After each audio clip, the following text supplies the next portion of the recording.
This is the story of Rebecca Watts, a girl usually known simply as Becky. She was a cheerful teenager with a kind heart and a unique sense of humor. Becky always achieved her goals and didn't have many ill-wishers.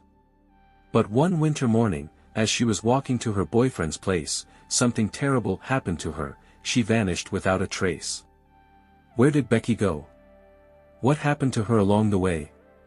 Who could be involved in this? The answers to these questions can only be obtained by examining all the circumstances of this case in detail.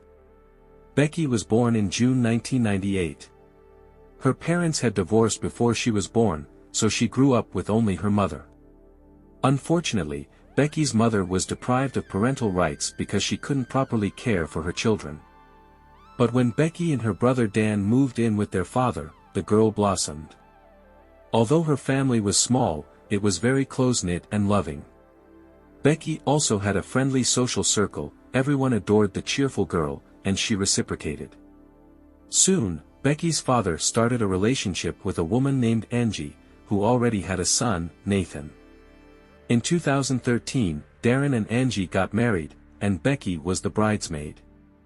February 19, 2015 was a gloomy and windy day in Crown Hill, a suburb of Bristol, but overall nothing unusual. Angie was going to a doctor's appointment and was the last to see Becky that morning. Around 11:25 a.m., the girl said goodbye to her stepmother and set off for her boyfriend's place. But she never made it there. Becky had never run away from home or made her parents worry. If the girl was running late, she would always let them know. The evening before her disappearance, she had been chatting with her friend, who didn't notice anything alarming or unusual in Becky's behavior. The girl only took her laptop and phone with her, leaving her money, clothes, and cosmetics at home. She didn't tell anyone where she was going. Becky also didn't answer any calls or messages. Several days passed without any word from her. Her family began to worry a lot. Her father posted a desperate plea on Facebook, "Please, if you've heard or seen anything about my daughter, let me know she's okay." After the disappearance, none of Becky's friends had seen her. Darren immediately notified the police and the search began right away. Although only 24 hours had passed, the fact that the girl's social media accounts were inactive deeply alarmed the investigators. For 16-year-old Becky, who was constantly in touch with her circle, this was extremely atypical. Something was wrong, that much was obvious. Search teams scoured various locations, patches of forest, residential areas. Police academy cadets and agents from the National Investigation Bureau were brought in to help. A helicopter circled overhead, surveying the area from above. They combed through the nature reserve on Soldiers Hill and the lakes in the county. But there was no trace of Becky anywhere. Social media was flooded with posts with a hashtag about the search for the girl. The police shared news about the missing person via Twitter. On February 25, law enforcement even asked Becky's family to temporarily leave the house to conduct a search. But this did not yield any leads about the girl's whereabouts. The investigation established that the last people to communicate with Becky before her disappearance were her stepbrother Nathan Matthews and his girlfriend Shauna Hall. 28-year-old Nathan lived near the Watts family and often visited to see his mom. Finding the couple for questioning proved difficult. But eventually, the police managed to call Nathan and Shauna to the station for an interview. Shauna recounted the events of the day when she last saw Becky. According to her, she and Nathan arrived around 11 a.m. and opened the door with a spare key that was under the trash can. Upon entering the house, the couple heard music from the second floor.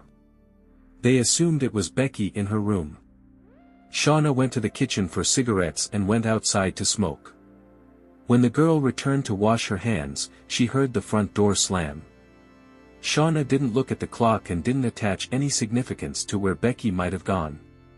She only assumed that the girl had left the house after 11 a.m., judging by the sound of footsteps.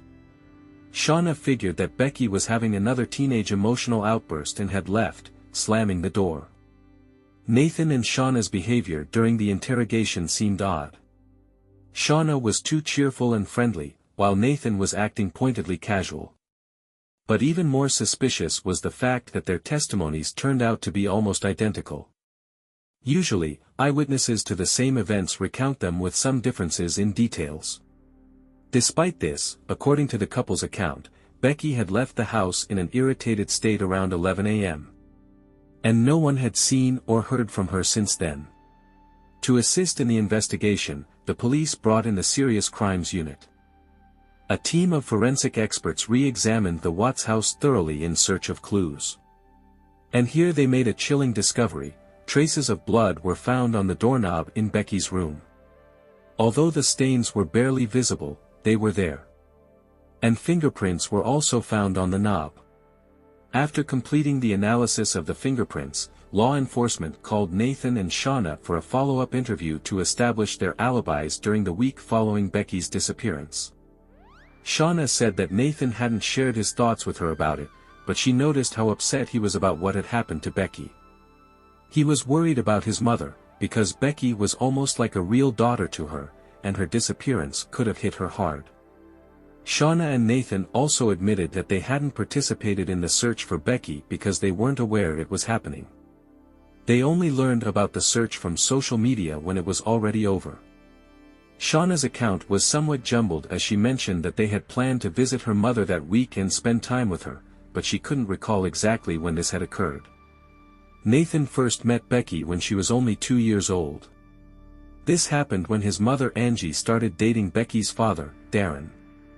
From the very beginning, Nathan felt an aversion to Becky, explaining that he didn't want anyone interfering in his relationship with his mother. However, he got along well with Becky's brother.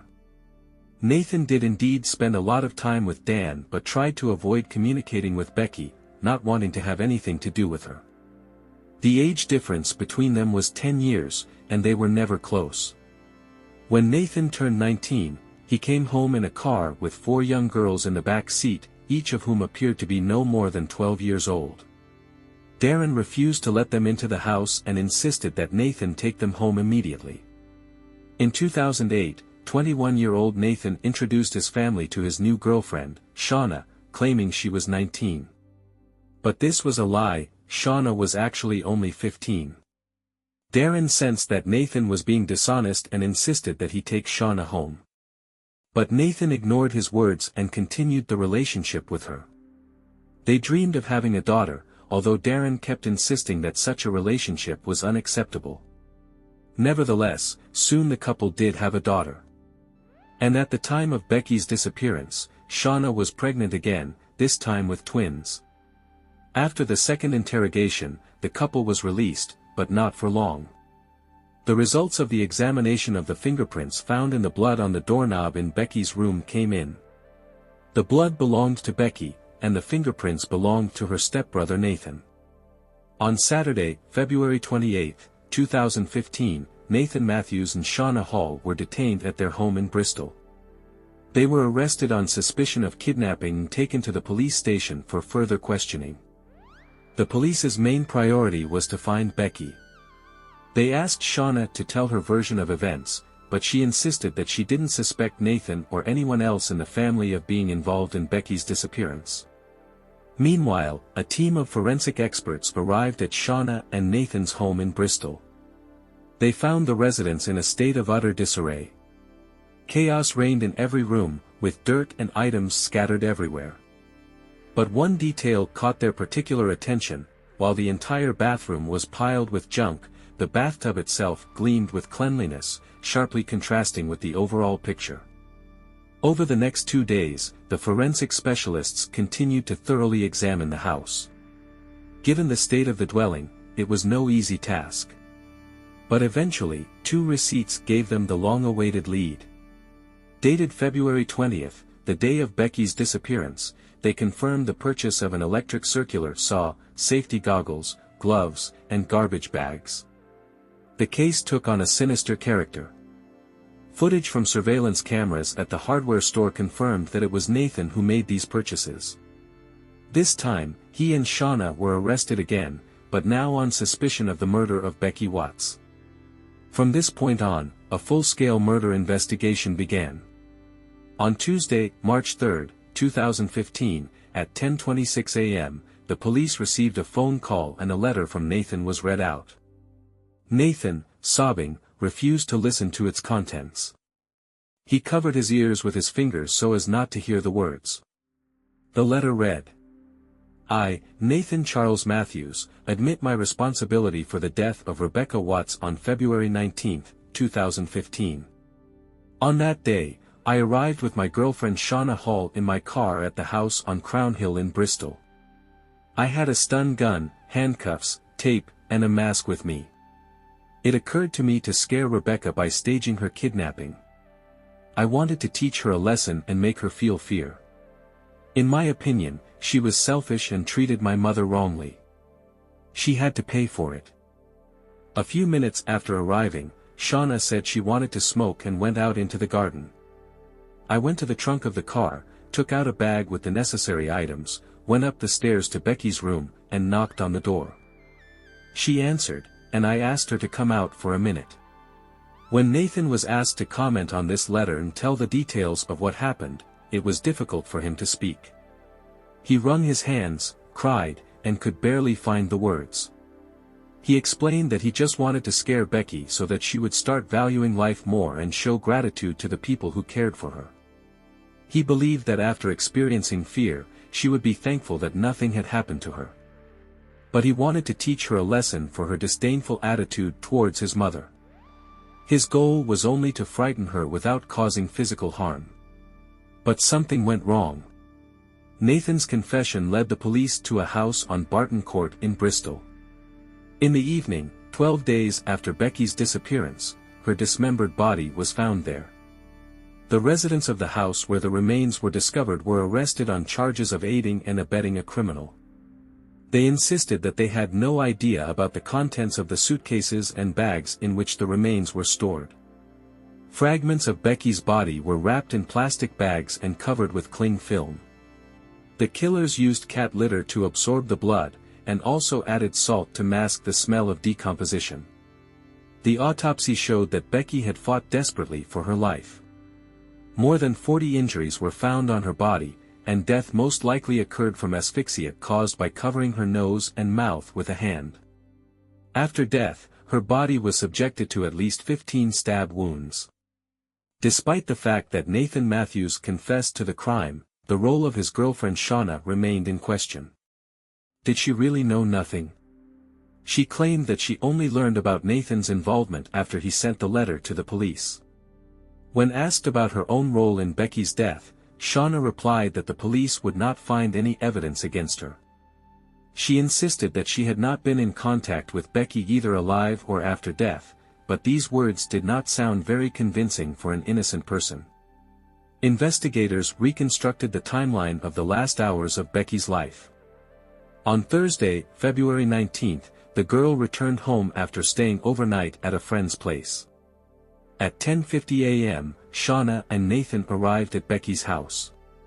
They stopped by the Tesco supermarket to buy batteries, knowing that Becky would be home alone, as her mother Angie had a scheduled doctor's appointment. Usually, Nathan parked on the side of the road, but this time he left the car in the driveway with the trunk facing the house. At 11:03 a.m., Becky sent her last message to her boyfriend, informing him that she was listening to music, after which contact with her was lost. It was then that Becky was attacked and strangled, and then her body was placed in the trunk of the car. At 12:45 p.m., Angie returned home, while Nathan and Shauna acted as if nothing had happened.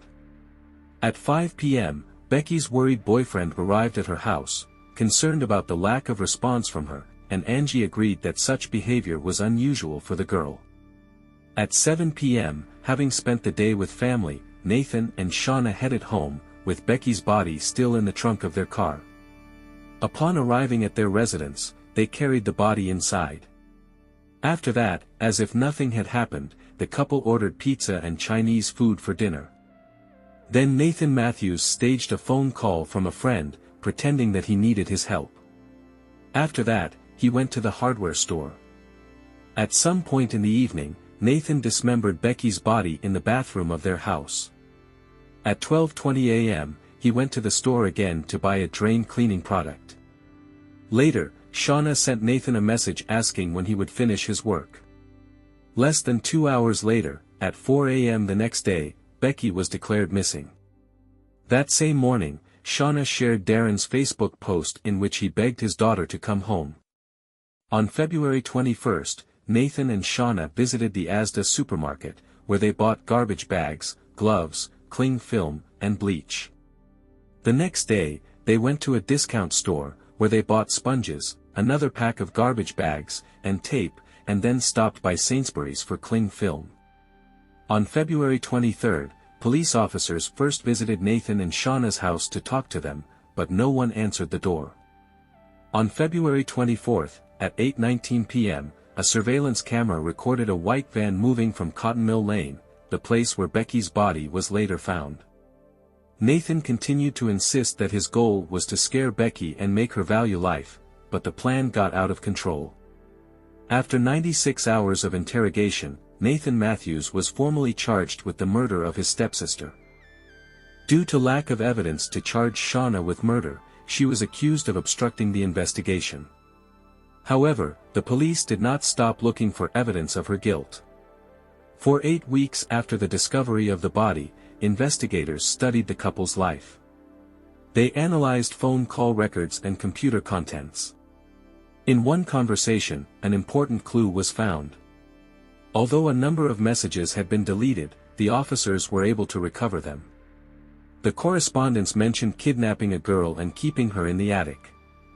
In addition, the couple searched the internet for pornographic materials involving girls of Becky's age. Shauna also sent Nathan a message in which she wrote that while driving in the car, she saw a girl who looked like Becky, and she had the urge to hit her and take her to their home. Now Shauna's innocence was in doubt, despite her statements to the police. Moreover, her DNA was found on one of the bags with body parts, as well as on one of the masks. Her involvement was proven, and on June 22, Shauna was formally charged with the murder of Becky Watts. On October 6, 2015, the trial of Nathan Matthews and Shauna Hall began at Bristol Crown Court. Becky's family was shocked to learn that 2 years before her death, the girl had told one of her friends about Nathan's detailed plan to kill her. Becky had never shared this with anyone else. Becky's friends reported that Nathan had often threatened her, but only the last time did she truly become frightened. She felt that this time the threats were serious. Nathan's former colleagues, who were allowed to be present at the trial, recounted that during his service in the army, he was self-confident but had no friends, and later became more irritable and often lashed out at co-workers. The courtroom was horrified when the details of Nathan and Shauna's shared unhealthy interest in underage girls were revealed. Prosecutor William Mousley stated that in addition to the obvious animosity towards Becky Watts, the couple had a motive related to their morbid fascination with young girls. The time came for the jury's deliberation, and soon they delivered a unanimous verdict. It took them only 3 hours to conclude that the couple had conspired to kidnap 16-year-old Becky Watts and had killed her as a result of an intentional attack. Shauna Hall was acquitted of the murder charge but found guilty of manslaughter and sentenced to 17 years in prison. Nathan Matthews was found guilty and sentenced to life imprisonment with the right to parole no earlier than after 33 years. As he was led out of the courtroom, he didn't even dare to look his family in the eye. This case shocked the entire community of Bristol and beyond. The brutal murder of a young girl by her own stepbrother and his girlfriend was a tragedy that left many questions unanswered. How could someone harbor such hatred and resentment towards a family member? What drove Nathan and Shauna to commit such a heinous act? The investigation revealed disturbing details about the couple's relationship and their twisted fascination with young girls. It became clear that Becky's murder was not a spontaneous act but rather a premeditated crime fueled by a deep-seated animosity and perverse desires. The loss of Becky Watts was a devastating blow to her family and friends. The vibrant, kind-hearted teenager with a zest for life was taken from them in the most horrific way imaginable. The pain and grief they experienced were unimaginable, and the scars left by this tragedy would never fully heal. However, amidst the darkness, there were glimmers of light. The outpouring of support from the community, the tireless efforts of the investigators, and the unwavering love of Becky's family and friends all served as a testament to the inherent goodness in people. Becky's memory lives on in the hearts of those who knew and loved her. Her infectious laughter, her quirky sense of humor, and her kind spirit will never be forgotten. While justice has been served, the void left by her absence can never be filled. This case serves as a stark reminder of the evil that can lurk in the hearts of men and the importance of remaining vigilant in protecting the vulnerable among us. It is a call to action to create a society where such atrocities are prevented, where the warning signs are heeded, and where every life is valued and cherished. As we reflect on the tragic story of Becky Watts, let us honor her memory by striving to build a world of compassion, empathy, and love. Let us work towards a future where no family has to endure such unimaginable pain and where every child can grow up safe, loved, and protected. Rest in peace, Becky Watts. Your light will forever shine in the hearts of those who loved you. I look forward to hearing your thoughts in the comments. Don't forget to subscribe to the channel and hit the like button. Until next time, friends.